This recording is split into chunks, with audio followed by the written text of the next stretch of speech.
We have Ford here, we have Tesla, Rivian, Volkswagen, the whole ecosystem of EV advanced technology development. Palo Alto is committed to proving that the governor's climate goals and programs can be met and even exceeded, and that we can do it ahead of schedule. We now know that the clock is accelerating on climate change. 2 years ago, the CZU fire almost came over these ridges here and swept down and threatened our communities. The historic climate programs in the governor's budget are crucial to meeting the greatest challenge we face and the one that our children's future depends on. And we're in Palo Alto already ahead of our city goal of reducing greenhouse gases by 80% by 2030. And Palo Alto is the highest EV adoption rate in the country, with 1/3 of our new car sales already being EVs and more each year, in large part due to the state incentive programs that are being outlined and expanded in the governor's new program. But transportation's the biggest nut still to crack, representing 60% of our remaining greenhouse gases. I just want to add that my dad and uncles drove Ford trucks, and they'd be so pleased to be able to drive this monster F-150 that's coming on the market. They absolutely love to be behind the wheel of that thing. Silicon Valley is always getting asked, what's the next big thing? Well, it's hard to imagine something bigger than a transformation of global transportation. So we don't need to go looking for the next big thing. It's right here in front of us. Thank you, and I'd like to introduce Assemblymember Mark Berman.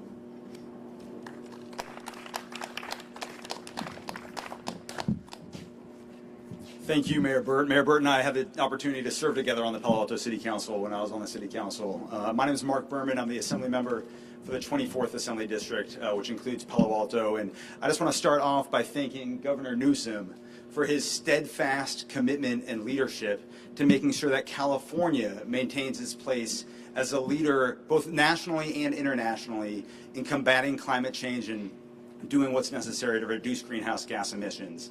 And as I was driving out here this morning from Sacramento, passing through the agricultural valleys, acres upon acres of orchards, cattle, fields of cattle, I was listening to country music. It kind of put me in a good place.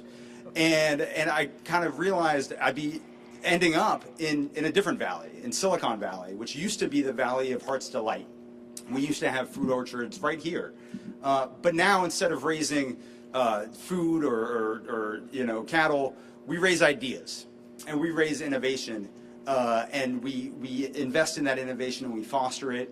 But it's so inextricably linked with all other parts of California, because the ideas here, like here at Ford at the innovation plant, are going to lead the way in combating climate change, reducing greenhouse gas emissions, to make sure that we don't have the negative impacts from drought, we don't have the negative impacts from forest fire that are impacting our agricultural lands here in California. So I want to thank Ford for investing here in Silicon Valley, investing and creating the great jobs that are going to really improve our future. I want to thank the governor, because Ford won't come here and other companies won't come here unless California invests the resources to create the market for their products and to create the infrastructure for their products. And that's exactly what the governor's budget proposal is going to do. $3.9 billion last year, $6.1 billion this year. This is, kind of supercharging the investment that we need to make sure that we have the adoption in all corners of California of electric vehicles, and the benefit that that'll create for the communities and for the state and the country. So thank you. With that, I want to turn it over to Governor Newsom. Really appreciate his leadership on all of his efforts. Thank you, Assemblymember. And Mr. Mayor, thank you, all of the representatives here from Ford and the Innovation Center, all the folks that are eager to come back in person to work, that may be joining us online. I'm grateful for the opportunity to be here. Love to say about our state, no better place to say this about our state than Palo Alto. The future happens here first, and we're really talking about being in the future business in this presentation, or rather in this reflection of the investments that have been made in this region of the state, but also the investments we look forward to making as we actualize a $37.6 billion climate budget. Let's put that in perspective. Just in the last 2 years with the incredible support of the Assembly member and his colleagues, and this year with the proposed budget, $37.6 billion. California is poised to start investing over the next few years to future-proof California, to address the anxieties that so many of us have around extremes, extreme weather, extreme drought. The hot's getting a lot hotter, the dry's getting drier, the wet's getting wetter with all these atmospheric rivers. California is on the tip of the spear in terms of the effects of climate change and extremes, but we also are on the leading edge of innovation, leading edge of addressing with a resilient mindset these anxieties, not just for the country, but for the globe more broadly. And that's why I'm really proud to be here, particularly with Ford, because if you're asking why, because Ford stood tall with the state of California. Ford stood tall with the stated goals that were advanced in California over half a century ago, when we were the first to create a framework to regulate tailpipe emissions. It was a Republican by the name of Ronald Reagan, Governor Reagan, that advanced that cause in 1967, codified in 1970 in the Clean Air Act, the establishment in that same period of the California Air Resources Board that allowed California to lead, that established a framework where we can quite literally not move just this state in a new direction, but move markets globally. As a consequence of that leadership, the industry has radically changed for the benefit of each and every one of us.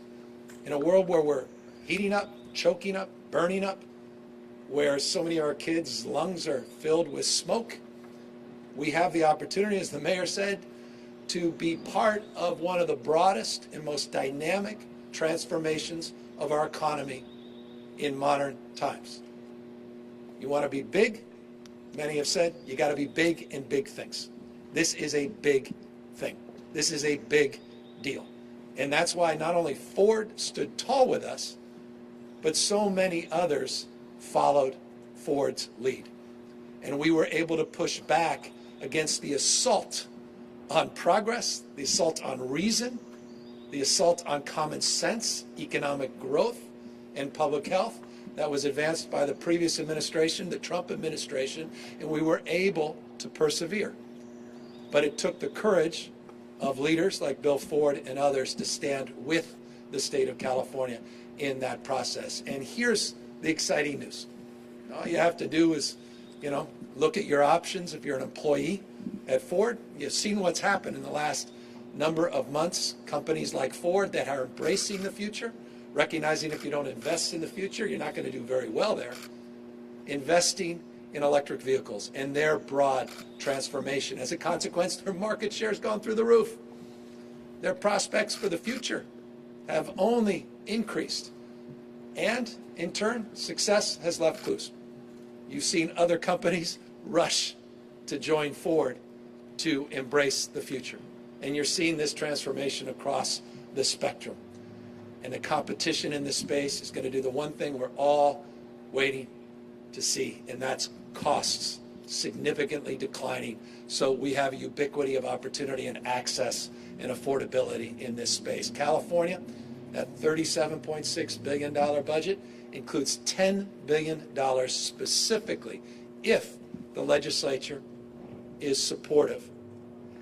$10 billion specifically for electric vehicle transformation to do what must be done, and we thank Greenlining for their extraordinary leadership to make sure equity lens is advanced in terms of providing incentives through our Clean Cars for All program, another $265 million in this year's budget, building on the $400 million we put in last year's budget to provide rebates to do just that, hundreds of millions of dollars for infrastructure investment in low-income communities, specifically billions statewide, tax incentives for manufacturers. Why not? One of California's top exports is electric vehicles. We dominate in manufacturing in this space in terms of startups, small companies that are becoming larger competitors. Rivian, as the mayor said, being one of many of them in this space. California-based companies that continue to grow and continue to, well, prosper in this remarkable and uncertain environment. And so we're here with pride and appreciation for Ford's leadership, for their stewardship of the environment, but their leadership in this space. We're grateful to Honda and others, and VW, that also stood tall during those very challenging years with the previous administration. And now with the headwinds being replaced with tailwinds, the Biden administration helping support, advance, and aid our efforts. We were grateful to be joined, specifically as an example, by the Vice President just a few days ago, highlighting their investments in advancing resiliency for the state, investing in strategies and solutions as it relates to the concerns that we continue to have around extreme weather events and droughts leading to extreme fire conditions, but also their commitment and their resolve to advance at congressional level efforts to provide more supports in this space, in addition to the hundreds of millions coming to California specifically for electric vehicles that they successfully got passed in the bipartisan infrastructure bill. So $10 billion specifically in the electric vehicle space if we're successful this year's budget. $37.6 billion if we're successful broadly in this year's budget to invest in the climate space to future-proof the state of California. Give me a country investing that kind of money. There's certainly no subnational that's doing that. And I imagine only a couple of countries in the world, and I'm assuming when the budget is successfully passed with the enhancement under BBB or whatever version they put out through the president's leadership, that the United States will take the mantle of leadership once again. But California, in the absence of that, is going to lean into the future and is going to continue this transformation. I'll close just with one final and important point. If you think about climate and you think about issues related to greenhouse gas emissions, then you have no choice but to disproportionately focus your efforts on what brings us here today. Over 50% of all greenhouse gas emissions in the state of California, in this state, over half of the greenhouse gas emissions come from oil extraction and or tailpipes. The automobile industry in California and its related extraction and costs are the leading cause of greenhouse gas emissions in our state.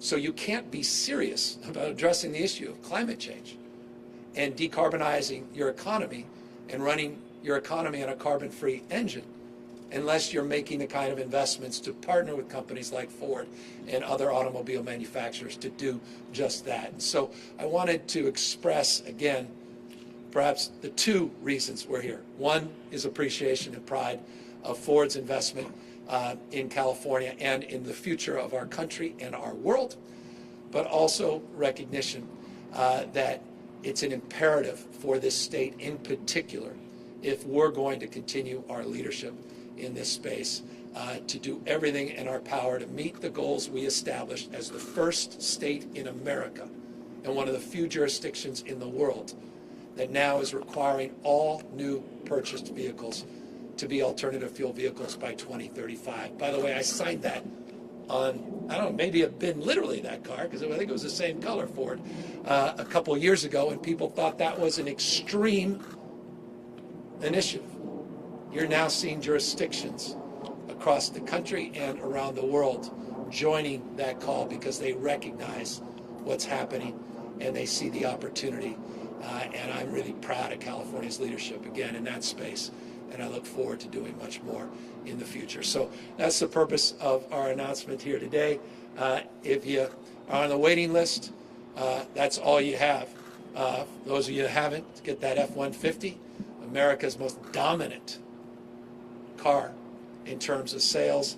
You saw the success of those that are getting in line for that F-150.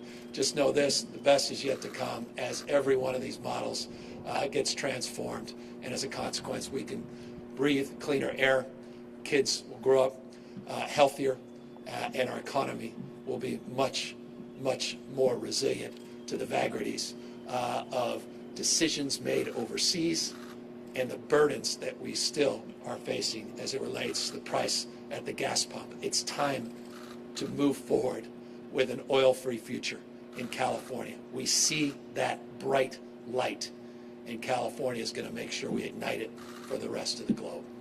Happy to take any questions. Yeah, there's two questions right here. Governor, can you expand a little bit on the program allocating money to low-income individuals? Yeah, so we have a program well defined in California, a lot of us very familiar with, called Clean Cars for All.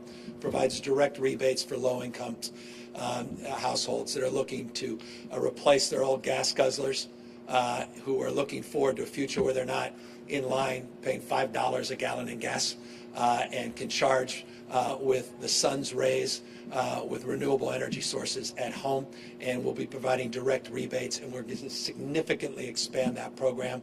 Just in the last 2 years, if we're successful in this budget, $665 million specifically set aside for direct low-income rebates for new, clean, alternative fuel cars.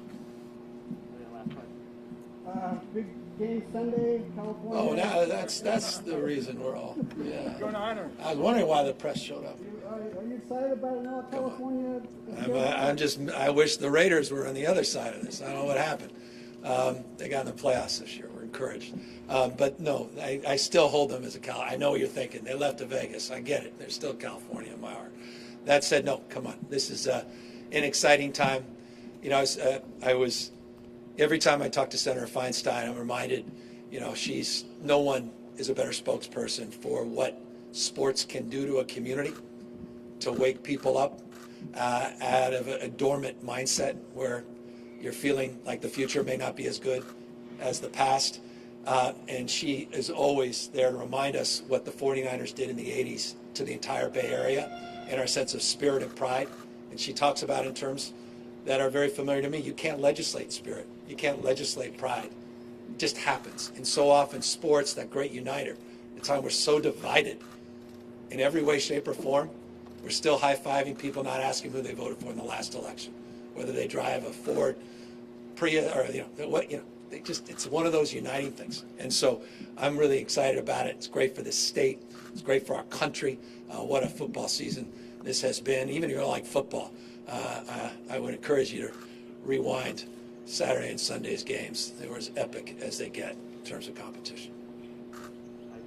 Anybody else? All right, that's it. Well, that's a hell of a thing, because I'm happy not to answer any more questions. I'm just going to mark this in my diary. It's the first time I only got 2 questions at a press conference. But again, I want to thank everybody took the time to be here. The Ford team, thank you for investing in California and the future in this innovation center. And just one final point. The computational nature of what's happening to the automobile industry cannot be overstated. And the supply chain issues that we're all facing as it relates to new cars obviously is underscored in that respect as it relates to chips and the like. What's really extraordinary, and I hope folks just know this, automobile industry is not just in Michigan, it's not just in its traditional hubs. The automobile industry is dominant here in Palo Alto. It's dominant in Silicon Valley. If you look at a map, it's not just the big brands like Tesla and Uber and others in the automobile. All the supply chain is investing in similar innovation hubs, similar to what Ford has been doing. This is a really exciting story and a big part, I think, of the future. And again, that California is so uniquely positioned, not only to embrace, but to continue to expand and dominate. And so, again, grateful you all being out here. Thank you.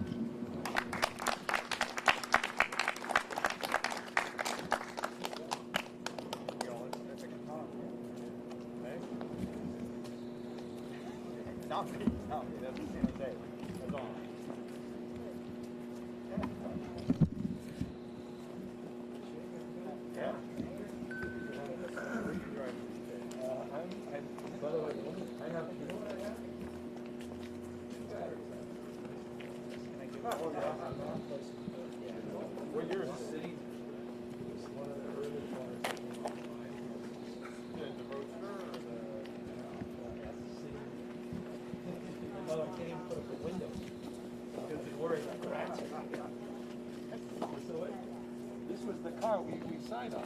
Yeah. Wow. Unbelievable. You got to charge it.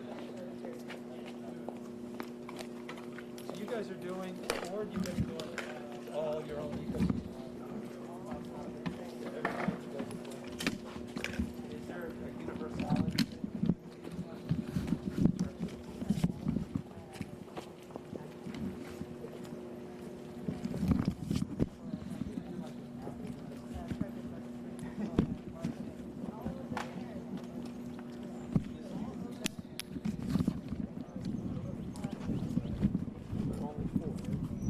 I had a Ford Charger.